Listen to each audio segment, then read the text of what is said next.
right, welcome back to the Onebar and Lupagas show. I am Lupagas, and today we are schooling with the enemy. Faiz from, I think I called you Faiz again. Faiz from It's fine, Faiz man. Sports Talk is here. Probably the premier Bears channel on YouTube. Check them out. Faiz, how are you doing today? I'm doing good, man. And listen, you can just call me FST. Make it even easier for you. FST. All right. The Bears and the Vikings are both at 6-7, kind of having similar seasons. Well, actually mirrored, because the Vikings started off with a 5-game kind of a losing streak. The Bears were pretty hot early. Now they flipped that around. But the first thing I got to ask you here, the Bears, they did snap their 6-game losing streak last week against the Houston Texans. Was that just the result of playing a bad team, or was there something with this Bears defense that woke up, or having troops back? I mean, what was it that sparked this? I mean, it was a dominating win over the Houston Texans. Yeah, and that's why I can't say it was just the team that we were playing, because everyone's going to say the Texans defense is awful and they're not a good team, and they aren't. But to destroy them and blow them out, I think that you're not giving enough credit, and I don't mean you, I'm talking about the general public, of course. They're not giving enough credit to the Bears for that performance. So to answer your question, a little bit of both. Obviously, the Texans, like I mentioned, aren't very good defensively, but this Bears offense, if people have paid attention, has turned the corner with Mitchell Trubisky at quarterback. And even though they have lost games like against the Packers and the Lions, the offense has moved the football.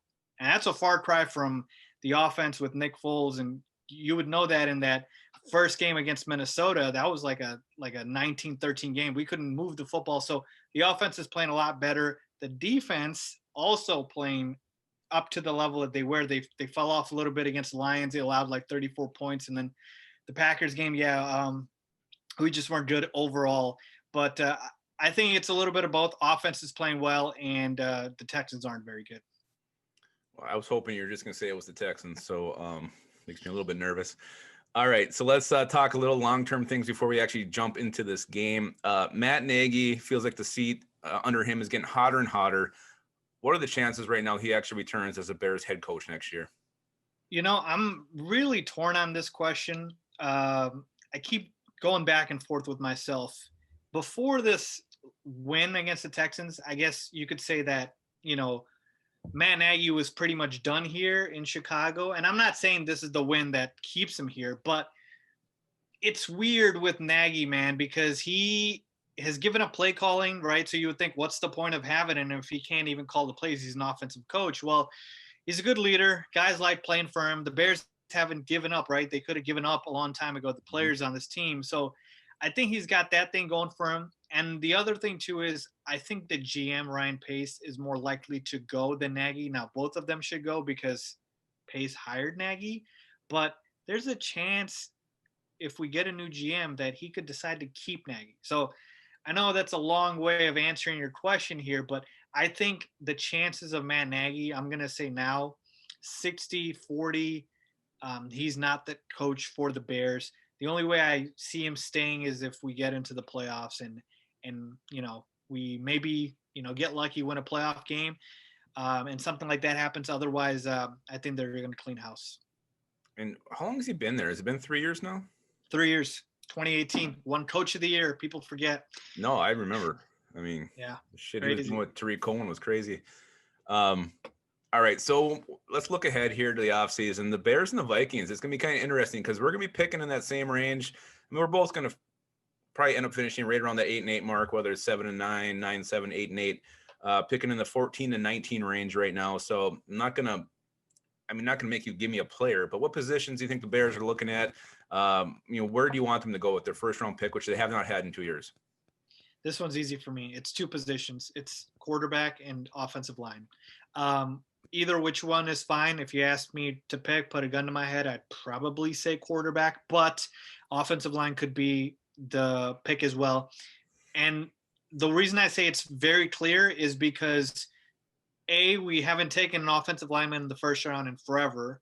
And so that's a position of need and a position that we, really usually don't draft, and hopefully that changes. And then quarterback, because we don't have a long-term answer at quarterback on the roster. So I think it has to be one of those two positions. I think it's going to depend on the depth of the position and kind of where the players fall in this draft class. So to me, I would say quarterback and offensive line. When you say offensive line, you're thinking more tackle, guard. What are you looking at? Because you stay the hell away from Wyatt Davis. Can't promise anything. Probably going to go with guard. Probably going to go with the guard. But again, a help all around. And one thing I want to say, like the Packers, their offensive line is elite, right? We know that their offensive line is good. It's not just they have good players at every position on the line. They have players that are versatile and can move around. And I want guys like that. So I'd love to obviously just upgrade in general, but drafting guys that can play guard, can play tackle, move around on the line, I think that's going to be key here. So I'm all open for help all across the offensive line. Yeah. I mean, it sounds like we're gonna be picking very similar here positions. Yeah. It'll be fun. Again, I'm here with FST, Faiz Sports Talks. Be sure to check them out, follow them. Even again, just troll them this week, give them some views, harass them on the comments. You got to do it when you're playing division rival for the second time. So give me a few Bears players that you think are going to be gone at the end of the season here, and whether or not you're actually going to miss these players. So players that are going to be gone, I mean, free agent wise, not too many huge, big names. Maybe Jermaine Afidi, we signed him from the Seattle Seahawks, offensive lineman. He's been whatever. I'm not going to miss him at all. Tayshaun Gibson, he's been, a pleasant surprise. He was signed on a 1-year deal. I don't mind if he goes either. I mean, he's solid. We could re-sign him. We could leave, have him go. I don't think it matters either way. A name to keep an eye out for that we did sign, he's not a free agent next year, but he could be cut, and I'm not going to miss him at all, is Jimmy Graham. I hated the signing when it happened. Obviously, Vikings fans should know Jimmy Graham being in the division with the Packers too. Mm-hmm. And now he's literally getting overplayed or outplayed, I should say, by Cole Kmet. So like our second-round draft pick, Cole Kmet, he is getting more snaps. And Jimmy Graham at this point, like, what's his role on the team if he's not going to be more productive than a rookie tight end? And, is he bringing veteran leadership? Well, at what cost? So if the Bears need to save money next year, I think they cut Jimmy Graham, and I'm all for it. Nice. Interesting. Thank you for that. You know what? I snuck an extra question on here. I know I sent you something to get ready, but I'm going to give you a curveball here. And maybe, I don't know if you're going to do a video on this later, so maybe it's still undecided at this point, but right now, give me your Bears offensive and defensive MVP for the 2020 season. Ooh, that's a good one. Okay. Defensively, it's easy for me. It's Roquan Smith.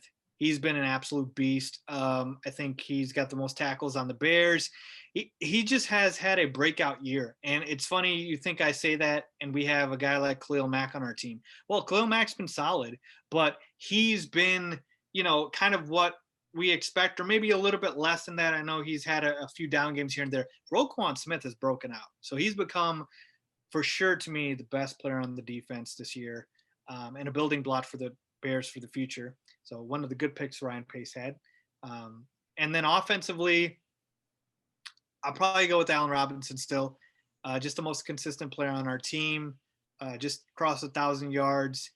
I feel like, every week you think, oh man, like how is this offense going to do anything without A-Rob? And it really does feel like that because, again, our other receivers and Anthony Miller, Darnell Mooney, they're nice pieces. I like Mooney a lot, but A-Rob is just such a weapon for us. And throughout the entire season, like consistently, it's been Allen Robinson because Montgomery's had a few good games now, last few weeks, but throughout the season, I'd say A-Rob for sure.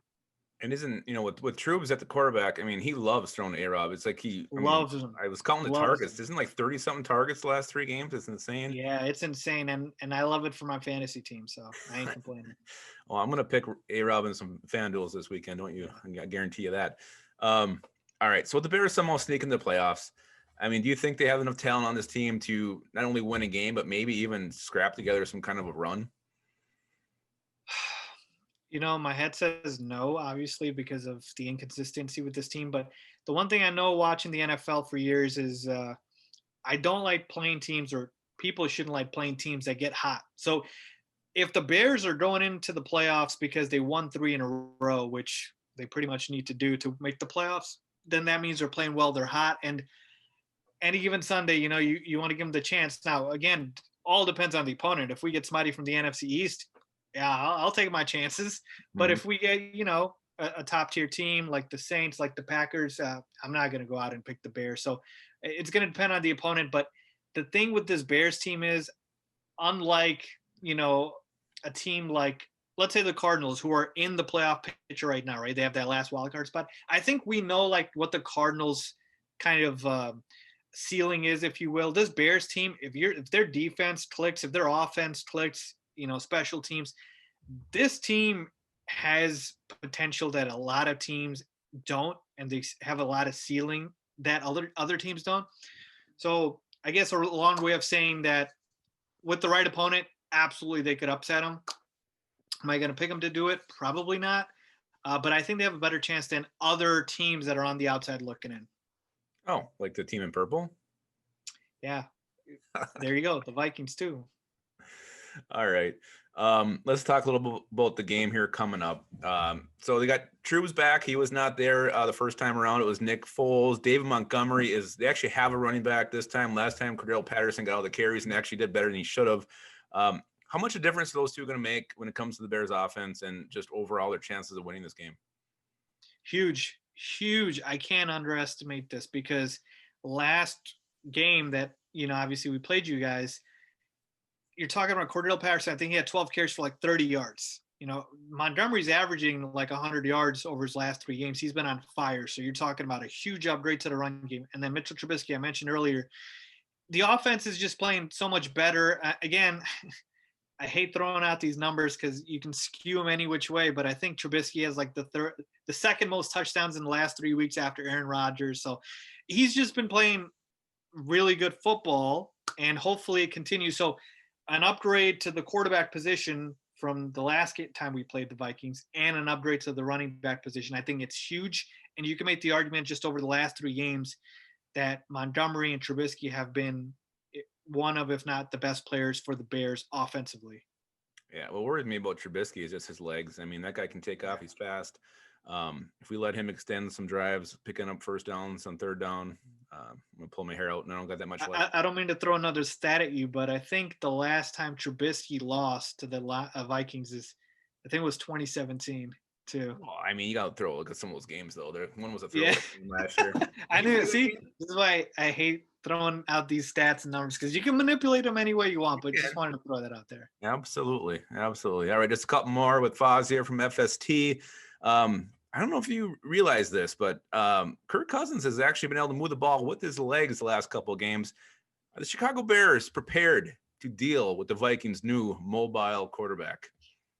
Well, I don't think Kirk Cousins is, Deshaun Watson of the NFC North here, but I'll say this. I've been on the side of Kirk Cousins for a while now. I think he's one of the most underrated quarterbacks in the NFL. I think Kirk Cousins gets such a bad rap, but he's accurate. He, does what needs to be done in terms of the game plan, right?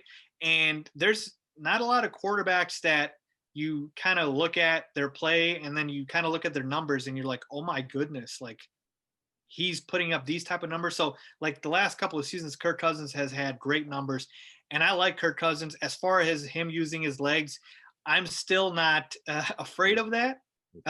Maybe I should be. Maybe that is something that we overlook in the game plan. But I think with Kirk Cousins, it's still going to be get pressure in his face and try to rattle him, and hopefully he doesn't have Justin Jefferson rip us apart like last time. Yeah, it ain't pretty when he runs, but it can be effective. No, it's not. And that guy, I tell you, the way he's built, he can take a hit. He just does not get hurt. He's kind of got a big butt on him. He's thick, and he kind of just absorbs those hits. So he's tough. He's a tough guy. But when he takes off, it's not going to be as pretty as watching Mitch Trubisky run. I'll tell you that. Well, Mitch Trubisky, by the way, has also been a little scared to run. I don't know if he forgot or whatnot, but every time he runs, he doesn't look normal or like he used to in 2018. He's probably just scared from the injuries. Yeah. Just slide, Mitch. Just slide. You're fine. Cousins don't slide either. He just dives, and it's yeah. Cousins loves to dive. I know what you mean. I don't know why we can't have a sliding quarterback. All right, huge game. huge playoff implications for this. Basically, the hopes of one of these teams ride on winning this game. How do you see Bears Vikings 2.0 shaking out? All right. So I gave my preview earlier this week on my channel too. So, I've been thinking a lot about this game. That first game, I got to tell you, that was one of the worst losses the Bears have had all season. I really think if we had even a competent offense that game, and we didn't, I think we beat the Vikings. I think Nick Foles got hurt that game, if I'm not mistaken. Late. Yeah, he had like 106 passing yards. It was bad. Yeah, 15 for 26, 106 passing yards and a pick. And again, no Cordell Patterson. So this time around, in Minnesota, no weather implications in a dome. No fans. No fans. That's true too. I like the Bears' chances. It's still going to come down to, can you stop Dalvin Cook? Now, last time, and let me ask you this: do you consider what the Bears did in the first game, stopping Dalvin Cook? I think he had 30 carries for about 96 yards. Yeah, I mean, and that's what stopping Dalvin Cook is right now, keeping him under 100. And he really hasn't had a huge game in quite a while. I mean, I think he had, what was it? I don't know, 120 or something. I mean, he's grinding now. He's been having to grind for these yards. I think he's starting to get a little bit tired. But yeah, that's a good job. I think the Bears did very good against him. If you hold him 96 yards, did he have a score that game? I can't remember. I don't think he had a score that game. Okay. Or at least I can't remember. So it all starts with Dalvin Cook, right? Stopping Dalvin Cook. Because if you're asking me to pick between stopping Cook and stopping Thielen and Jefferson, who actually, they did score the touchdowns. I think Thielen had 2. Nope. Jefferson had 8 for 135. I will still take stopping Dalvin Cook, as much as those guys are great. And by the way, I think Justin Jefferson should win Offensive Rookie of the Year, even over Justin Herbert. He's been unbelievable. Nope. So stopping Dalvin Cook. But then offensively, I want us to keep running football. The difference, I think, for the Bears these last 3 games, I keep talking about Mitch, but it's really been David Montgomery's run game that set it up for us. So I know you guys aren't as bad against the run as, the Texans were, the Lions were, but we got to get Montgomery going, and then off that, get Mitch moving, play action, bootleg, and then, hopefully put pressure on Kirk Cousins and folds like a cheap tent. That's what I'm hoping for, and get a couple of sacks there. But overall, I think that's the game plan for the Bears, and I'm going to go ahead and say that the Bears win this game. Now, listen, this could come back to bite me because it did last time. So I need your thoughts too, and I need to know who you're picking. But I'm going with the Bears 24-17 in essentially a one-score game. And I do think that the Bears come out with a little bit more desperation than the Vikings, and that's the only reason I'm giving them that. And if the Bears defense plays well and the Bears offense plays well, so both offense and defense come together like they did against the Texans, I think it happens. 24-17 Bears. What do you got? Well, a couple of things worry me about this game when it comes to the Bears. Number one, Vikings are going to probably be without Eric Kendricks again in the middle. Does not bode well with David Montgomery back in the lineup. That kind of horrifies me. Our Shamar Stephen's supposed to be our run staff, or Jaleel Johnson. They've been horrible all season long. So I'm very worried about David Montgomery. Worried about True was picking up first downs with his legs. And I'm worried about our kicker. I don't know what we're going to get from him this week. If he's missing points, we can't afford to leave any points off in this game. I do think it's going to come down to a one-score game, whether that's a touchdown or a field goal, whatever it is, it's going to be close. That being said, you look at the Bears' last 3 games. They got smoked by the Packers, who are good. They lost to the Lions, who are horrible, and they smoked the Texans, who aren't very good. So I don't know how much you can really put into those games or what you can take out of them. So I'm going to still go with the Vikings, but I do think this is going to be damn close, and I'm going to be on the edge of my seat all game long. Yeah, and I think you guys are the favorite, so I'm picking the underdog here. So you're on the right side of Vegas. So well, I mean, I'm the one going out on a limb here. I won't be surprised if the Vikings lose. I mean, we barely beat the Jaguars, so that was ugly. It's just like a 3-point spread, I think. But just one actual quick question I had for you: if Dan Bailey misses a kick, like his first kick, extra point, whatever, do you think the Vikings kick again? No, I don't. I think they go for it every single time if they score a touchdown, and I don't think they kick another field goal. So he gets one shot. That's it, right? I believe that 100%. No, I actually didn't account for that. I totally, forgot that Dan Bailey just had the worst game ever. And so that's advantage Bears. So it's huge advantage. I mean, you got Cairo Santo. He don't miss, especially against the Vikings. Kickers don't miss against the Vikings. He's been phenomenal. And they had their chance. They worked out Chandler, Catanzaro. I mean, they didn't sign anybody. They cut their practice squad kicker. So if they roll Bailey out there and he misses and they lose this game, it's on the Vikings. Yeah. So let's see what happens. Absolutely. All right, Faiz, thanks for schooling with us again. Good luck. Well, not so much Sunday, but good luck the last 2 games. Again, appreciate you coming on. So no, absolutely. And good luck to you too after this week. All right. I respect that. All right, guys, that was Schooling with the Enemy with Faiz from FST. Check them out. And after you do that, be sure to always keep your skull in your hole.